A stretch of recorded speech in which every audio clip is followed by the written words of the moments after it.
Bakunzi ba YouTube channel yacu ndabasuje kandi mbahaye ikaze. Mu nkuru tugiye kugarukaho harimo ko kuri wa kabiri urukiko rwa Kicukiro rw'ibanze rwafashe umwanzuro wo kwimura ku itariki ya 15 Nyakanga iburanisha rya Ingabire Victoire Umuhoza ku bijyanye n'ifungwa n'ifungurwa ry'agateganyo. Hagati aho kandi Madame Ingabire Victoire yagaragaje ko ashaka kunganirwa n'umunyamategeko wo muri Kenya. Mu bindi kandi tuza kugarukaho nuko Aimable Karasira yabwiye urukiko ko kugira amafaranga kuri wari ibintu bisanzwe kubera ko nta mwana cyangwa umugore agira ngo babe bayakoresha. Ibyo nibyo tugiye kugarukaho, nkwibutse ko ugomba gukora subscribe niba utarayikora, like, share ndetse utange n'igitekerezo cyawe muri comment. Ikaze. Urukiko rw'ibanze rwa Kicukiro rwafashe umwanzuro wo kwimurira ku itariki ya 15 Nyakanga 2025 iburanisha rya Ingabire Victoire Umuhoza kwifungwa n'ifungurwa ry'agateganyo nyuma yuko agaragaje imbogamizi zirimo ko atagize umwanya uhagije wo kwiga dosiye yarezwemo n'ubushinjacyaha ndetse n'umunyamategeko w'umunyamahanga ashaka ko amwunganira akaba ataremererwa gukorera mu Rwanda. Ni mu gihe mu gitondo cyo kuri uyu wa kabiri hari tariki ya 8 Nyakanga ku rukiko rw'ibanze rwa Kicukiro aribwo Ingabire Victoire Umuhoza yagombaga kuburanishwa ku bijyanye n'ifungwa n'ifungurwa ry'agateganyo. Yageze mu rukiko yambaye ikanzu y'igitenge yiganjemo amabara y'umutuku ndetse na orange, agatambaro mu mutwe kajyanye n'iyo kanzu, yari yambaye kandi n'amadarubindi y'umukara, inkweto z'umukara zifunguye n'amaherena mato afite ibara ry'iroza. Saa 3:30 z'igitondo nibwo umucamanza ageze mu rukiko, abanza guha abanyamakuru iminota 3 yo gufata amafoto mu cyumba cy'iburanisha mbere yuko iburanisha ritangira. Nyuma yo gusomera uregwa umwirondoro we, umucamanza yabanje guha umwanya Ingabire Victoire ndetse na Maître Gatera Gashabana wamwunganiye kugira ngo basobanure inyandiko boherereje urukiko basaba ko iburanisha ry'uyu munsi ryasubikwa akongererwa iminsi mbere yuko aburana kwifungwa n'ifungurwa ry'agateganyo. Umucamanza yavuze ko iyo nyandiko yarimo impamvu ebyiri, uregwa asaba ko yakongererwa iminsi mbere yuko aburana zirimo ko umunyamategeko ashaka kamwunganira atemererwa gukorerwa mu Rwanda ndetse no kuba hari ibyo babona bidasobanutse mu nyandiko y'ikirego cy'ubushinjacyaha. Aha umwanya ngo yisobanure kuri ibyo, Ingabire Victoire Umuhoza yavuze ko impamvu yazihinduye 3. Atangira asaba urukiko ko rwamusabira urugaga rw'abavoka rukorohereza umunyamategeko we ukomoka muri Kenya witwa Emily Osiemo kubona ibyangombwa byo gukorera mu Rwanda kugira ngo amwunganire muri uru rubanza. Yavuze ko nubwo yunganiwe na Maître Gatera Gashabana ari uko yisanze muri dosiye y'abandi bantu 9 nawe akaba uwa 10, agasanga Maître Gashabana ari ubunganira akaba amwifashishije kuko yavuze ko yatawe muri yombi atiteguye. Indi mpamvu Ingabire Victoire yagaragaje nuko dosiye itanga ikirego y'ubushinjacyaha ngo yari yanditse mu buryo bucanganye butamworoheye gusobanukirwa ibyo aregwa neza. Ati byari ibintu bicurikiranye. Ikindi avuga ko muri system hari inyandiko zimwe bitamukundiye kubona, izindi bajya kuzifungura bikanga. Impamvu ya 3 Ingabire yagaragarije urukiko nuko dosiye y'ikirego y'ubushinjacyaha yayibonye kuwa 6 akaba atabonye umwanya uhagije wo kuyisesengura ndetse no kumva amajwi avugwamo no kuyasesengura kuko ari igihe gito. Ingabire yashingiye ku ngingo ya 74 n'iya 75 z'itegeko riteganya imiburanishirize y'imanza z'inshinjabyaha, avuga ko yagombaga kubona dosiye imushinja isobanura buri cyaha akurikiranyweho n'impamvu zikomeye zituma gikurikiranyweho mu buryo bwumvikana. Mu gusubiza kuri ibyo byifuzo bya Ingabire Victoire, umushinjacyaha yavuze ko ibiri gukorwa ari ugushaka gutinza urubanza kwifungwa n'ifungurwa ry'agateganyo kandi ari urubanza rukwiye kuba mu gihe kidatinze. Umushinjacyaha asubiza ku cyo kuba ashaka undi munyamategeko yagize ati ubwo yabazwaga mu bugenzacyaha yarunganiwe kandi yunganirwa n'umunyamategeko ubwe yishakiye, aho tukaba dusanga nta kibazo kirimo, rero ukekwaho icyaha arunganiwe kandi yunganiwe neza.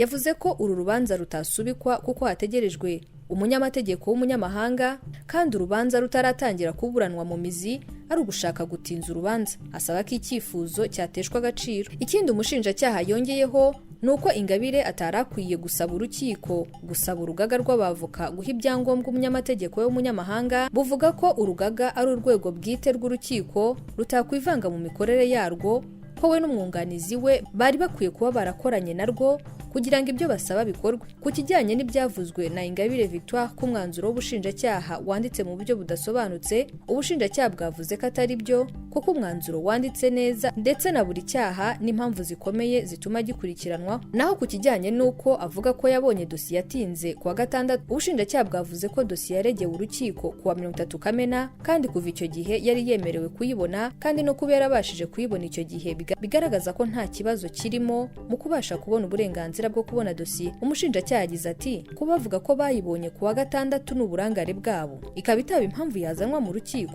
Maître Gashabana yasubije kuri ibyo byavuzwe n'ubushinjacyaha ati birumvikana ko ubushinjacyaha buri kureba inyungu zabwo gusa kugira ngo bushinje, ariko kuva tariki 30 Kamena icyumweru cyose cyakurikiyeho cyari konje. Ubushinjacyaha buti ariko systeme yarakoraga. Ubushinjacyaha bwasabye urukiko ko rwatesha agaciro ubusabe bwa Madame Ingabire Victoire buvuga ko ari gutinza urubanza ku ifungwa n'ifungurwa ry'agateganyo kandi ari urubanza rugomba kuburanwa mu buryo bwihuse. Nyuma yo kumva impande zombi, umucamanza yafashe umwanzuro wo kwimura iburanisha ku ifunga n'ifungurwa ry'agateganyo rikaba ryimuriwe ku itariki ya 15 Nyakanga 2025 kugira ngo uregwa abe yiteguye nta zindi mbogamizi.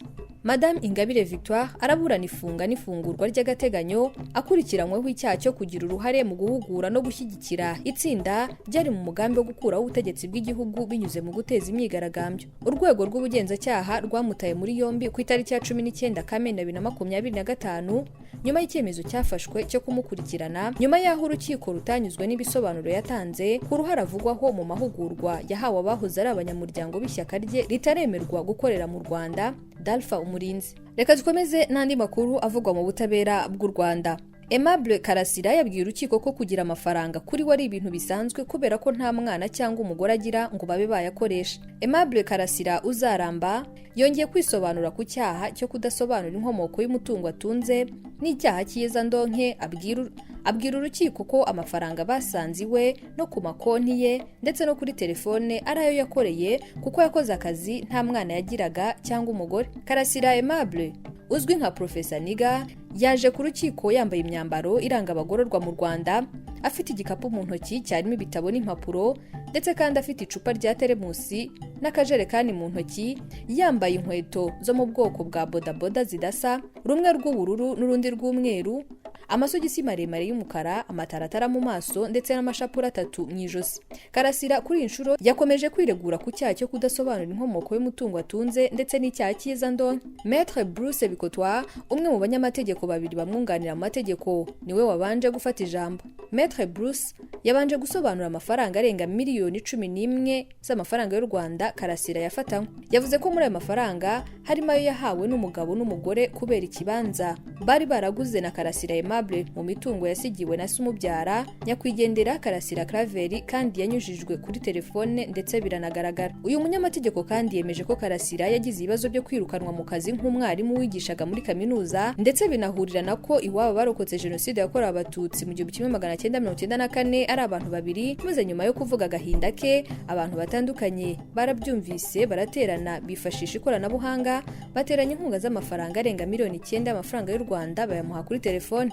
Maître Bruce ati ayo mafaranga yabonetse muri ubwo buryo. Uyu munyamategeko kandi avuga ko amadolari arenga ibihumbi 10 nayo yari kuri konti ya Karasira, ayo ngo nayo abantu boherezaga ku ikoranabuhanga nka Western Union. Ati n'ikimenyimenyi ubugenzacyaha bwasanze kwa Karasira inyemezabwishyu bordero nk'ikimenyetso cyayo nubwo nayo umugenzacyaha yahise yitwara. Umunyamategeko kandi avuga ko amayero arenga 500 yari mu rugo aho Karasira yabaga mu mwaka wa 2008 na 2009. Karasira ngo yahawe buruse yo kujya kwiga mu gihugu cya Sweden, ahabwa amafaranga maze yacunga neza agira icyo yisagurira nk'urwibutso. Ati twatunguwe no kumva nayo ari kuyaregerwa kuko nayo RIB yarayatwaye.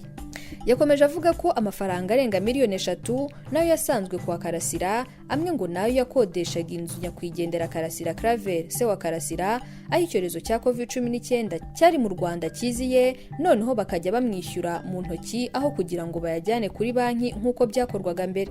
Akomeza avuga ko kandi muri ayo mafaranga ageze kuri miliyoni 3 yemeje ko harimo nayo Karasira yahawe n'abakora mu nzego z'iperereza kugira ngo ajye avuga leta neza. Ati kigaragara cyo RIB yagiye kwa Karasira itwara ibintu byose uretse n'amafaranga yamutwaye diplome ya Karasira ndetse n'ibyangombwa by'ubutaka kandi ntaho bihuriye n'urubanza. Ikinyamakuru Umuseke dukesha iyi nkuru kivuga ko Karasira Aimable we yabwiye urukiko ko yatangiye kuvuga agahinda ke n'ubuzima bwe mu mwaka wa 2019, anavuga iby'umuvandimwe we ufite uburwayi bwo mu mutwe. Avuga ko hari ikiganiro yatanze kuri imwe muri YouTube channel kigira kiti ubundi kwiyahura nabikora nta mugore nkeneye, maze abantu benshi bamugirira impuhwe bamuha amafaranga abazi n'abatazi. Ati amafaranga yo n'ubu uwayampa nayakira. Ubu umuntu anyuheje amafaranga mbere yo kuyakoresha nabanza kujya kubwira ubuyobozi mbumenyesha. Karasira yemeje ko hari amafaranga yahawe n'uwatazi kandi akemeza ko nta nzu yubatse, izo afite yazisigiwe n'ababyeyi be, nta mwana nta mugore afite, ku buryo amafaranga yakoreye nta cyari kuyarya. Ati Karasira mureba hayabaye umwarimu n'umuhanzi.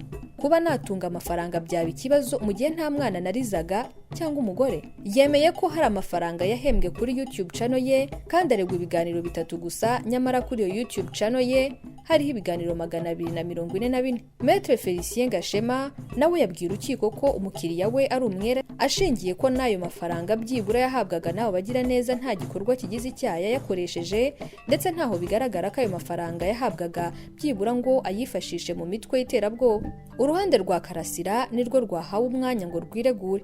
Aimable Karasira uzaramba uzwi nka Professor Niga wabaye umwarimu muri kaminuza y'u Rwanda yanabaye kandi umuhanzi, aregwa ibyaha bitandukanye birimo guhishingiro, jenoside yakorewe abatutsi n'ibindi. Ibyaha aregwa bishingiye ku biganiro yatambutsaga kuri YouTube. We aburana bihakana. Urubanza ruri kugana ku musozo, niba nta gihindutse ruzapfundikirwa tariki ya 10 z'ukwa karindwi 2025 nk'uko tubikesha ikinyamakuru Umuseke. Mu yandi makuru akomeje kuvugwa nuko mu karere ka Muhanga mu rukiko rw'ibanze rwa Nyamabuye rwaburanishije mu muhezo urubanza rw'umwunganizi mu mategeko ukekwaho gusambanya umwangavu. Iburanisha ku ifungwa n'ifungurwa by'agateganyo ry'uyu mwunganizi mu mategeko ubushinjacyaha bukekaho gusambanya umwana w'umukobwa utagejeje imyaka y'ubukure ryashyizwe mu muhezo. Iburanisha ryagombaga kuba mbere ya saa 6 z'amanywa, ariko abunganizi mu mategeko 5 bari ku ruhande rwa mugenzi wabo ushinjwa iki cyaha bamwe ntabwo bari bahari. Urukiko rwimurira urubanza saa 8:30. Urukiko rwahaye ijambo ubushinjacyaha kugira ngo buvuge ibyo bumushinja. Ubushinjacyaha buvuga ko bushingiye ku ngingo ya 26 irengera umwana no kurinda imibereho bwite y'umwana igomba kurengera umwana uvugwa muri iyo ngingo. Ubushinjacyaha buvuga ko iburanisha ribera mu muhezo. Mu mpaka zatwaye umwanya utari muto, abunganizi 3 bari bahagararanye na mugenzi wabo uregwa imbere y'inteko iburanisha. Babwira urukiko ko iri tegeko rireba umwana mu gihe urubanza rugiye kuburanishwa mu mizi. Abunganira uregwa bagaragaje ko itegeko uwo rivuga ari umwana uregwa kandi akaba ari iburanisha mu mizi y'urubanza. Aho ubushinjacyaha bwagaragaje ko atari ko itegeko ribiteganya, ko ahubwo rireba uregwa ndetse n'uwakorewe icyaha ari umwana, kandi ko atari mu gihe cy'urubanza mu mizi gusa, ahubwo ari iburanisha iryo ari ryo ryose mu gihe uregwa cyangwa uwakorewe icyaha ari umwana. Bityo hagomba kubahirizwa ibiteganywa n'itegeko, urubanza rukabera mu muhezo. Urukiko rwanzuye ko iburanisha ry'uru rubanza rigiye kubera mu muhezo, abunganizi batambaye umwenda wabugenewe badahari, ndetse n'abari baje gukurikirana iburanisha bose basohotse mu rukiko. Ikinyamakuru Umuseke dukesha iyi nkuru kivuga ko gifite amakuru ko umwana w'umukobwa uyu wunganira abantu mu mategeko akekwaho gusambanya yabikoze. Umukobwa afite imyaka 16 y'amavuko, ubu akaba afite umwana w'imyaka 2. Uregwa iki cyaha afite imyaka hafi 75 y'amavuko. Ayo namwe mu makuru akomeje kuvugwa hirya no hino mu Rwanda. Reka nsoreza aha ndetse kwibutse gukora subscribe. Mwakoze cyane, dusubire mu yandi makuru aza kubagezweho.